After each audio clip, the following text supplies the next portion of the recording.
Okay okay so conclude చేస్తూ ఒక point sir, టీడీపీకి సంబంధించి ఇటీవల జనసేన పార్టీకి సంబంధించి ఆవిర్భావ సభ జరిగినప్పుడు నాగబాబు గారు కొన్ని కామెంట్స్ చేస్తూ వచ్చారు, పవన్ కళ్యాణ్ గారు కొన్ని కామెంట్ చేస్తూ వచ్చారు. పవన్ కళ్యాణ్ గారు అయితే బియాండ్ ఎక్స్టెండ్ లిమిట్ దాటి ఆయన దేశ రాజకీయాల గురించి, సౌత్ ఇండియాకి సంబంధించి చాలా మాట్లాడుతూ వచ్చారు. సరే, ఏపీ రాజకీయాలకు సంబంధించి చూసుకుంటే ఆయన చేసినటువంటి వ్యాఖ్యలు కొంచెం సంచలనంగా మారుతూ ఉన్నాయి. నాగబాబు గారి వల్ల వర్మ గారికి ఇబ్బంది జరగడం, అలాగే టీడీపీ పార్టీని కొంచెం తగ్గించే విధంగా మాట్లాడారనేటువంటి ఒక చర్చ జరుగుతుంది.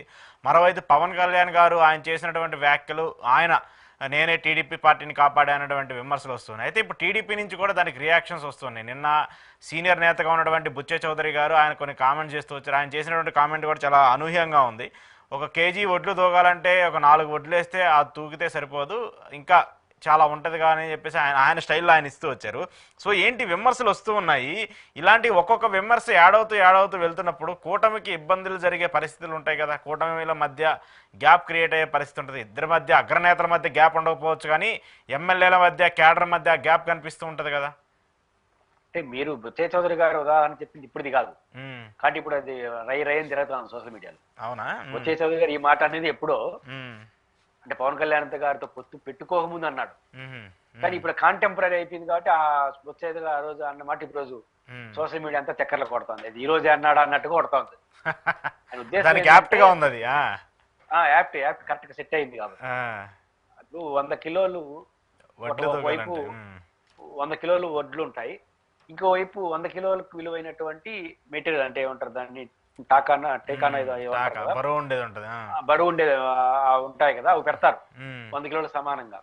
పెట్టినప్పుడు 99 కిలోలు వస్తుంది ఆ రైస్ లో, ఆ వడ్లలో, కానీ 100 కిలోలు రాదు. అప్పుడు ఏం చేస్తామంటే చిన్న పక్కనుండే ఒక మెటీరియల్ తీసి అక్కడ పెడతాం, దీంతో 100 కిలోలు సమానం సరిపోతుంది.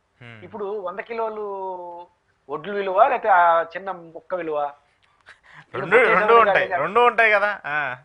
99.9 కిలోలు ఎక్కువ, 0.1 కిలో ఎక్కువ, కానీ ఆ 0.1 అనేది ఎక్కువ వల్లనే అది 100 కిలోలు వచ్చింది అక్కడికి. కానీ 99.9 కాదు కదా. కాబట్టి అది చెప్పదలుచుకుంది ఏంటంటే, పవన్ కళ్యాణ్ గారు అది 0 ఉంది కదా, ఆ పర్సంటేజ్ లాంటి వ్యక్తి అంతకు మించి అదే ఇట్లా అనుకుంటుందంటే అంతకన్నా ఆశ్చర్యకరం లేదని ఆయన ఎటకారంగా అన్నాడు. పొత్తులో లేరు. పాయింట్ ఏంటంటే, ఒకటి వాస్తవం, పవన్ కళ్యాణ్ గారు చేసిన వ్యాఖ్యలు వాళ్ళ 2 పార్టీల అంతర్గత వ్యవహారం కావచ్చు, కానీ తెలుగుదేశం పార్టీ 40% ఓట్లున్న పార్టీ, మీది 6% ఓట్లున్న పార్టీ. 6% ఓట్లు కూడా 40% ఓట్లు తోడైనప్పుడే గెలిచారు, నో డౌట్. కానీ 6% ఓట్లలో గెలవడం కాదు, 40% ఓట్లు మీ 6% ఓట్లు ఏమైంటుంది? అంతే కదా. తెలుగుదేశానికి 40% ఉన్నాయి కాబట్టి మీ 6% యాడింగ్ అయ్యి గెలిచారు. తెలుగుదేశానికి 40% ఓట్లు రాకపోతే మీ 6% పోయి ఏం చేయాలి? మీరు వాళ్ళు కలిసి ఇద్దరు ఓడిపోతారు. కాబట్టి 6% ఓట్లున్న ఓట్లే 40% ఓట్లు వచ్చి గెలిస్తే 40% ఓట్లు లేకుండా మీరెట్ట గెలిచారని వాళ్ళు అంటారా? అంతే కదా. ఖచ్చితంగా పవన్ కళ్యాణ్ గారు ఆ మ్యాటర్ తెలుగుదేశానికి కొంత ఇబ్బంది పెట్టిన మాట వాస్తవం. ఖచ్చితంగా భవిష్యత్తులో ఇంకా గట్టిగా మాట్లాడతారు. ఈ తరహా వ్యాఖ్యలు అనేది వాళ్ళ పొత్తుకి, ఈ తరహా వ్యాఖ్యలు అనేది వాళ్ళిద్దరు ఇష్టం, మనం ఏం చెప్పలేము. బట్ వాళ్ళిద్దరు పొత్తు మధ్య అగాధం ఏర్పడడానికి మాత్రం బీజాలు వస్తాయి. ఓకే ఓకే ఓకే రాబోయే రోజులు ఇలాంటి ప్రాబ్లమ్స్ ఉంటాయి. Thank you sir, thank you very much. ఇది పురుషోత్తం రెడ్డి గారితో ఏపీ రాజకీయాలకు సంబంధించి ఈరోజు స్పెషల్ ఇంటర్వ్యూ.